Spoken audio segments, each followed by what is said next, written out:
கரு வெட்டி கட்டி மச்சினி மனசுல அம்பு விட்டான். மச்சினி கண்ணாடி மாட்டி கேட்டு என்ன பார்த்து நச்சுன்னு கண்ணடிச்சான்.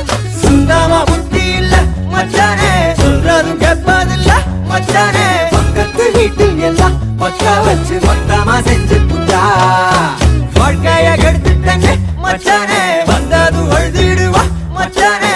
ஏதாச்சும் பேச போனா உன் தங்கச்சி எட்டித்தான் ஓடி போவா.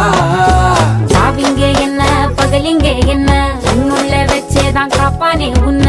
இந்த சோகம் உன் பக்கம் வந்தா எதிரே நின்னு மோதி வெற்றி கொள்வானே.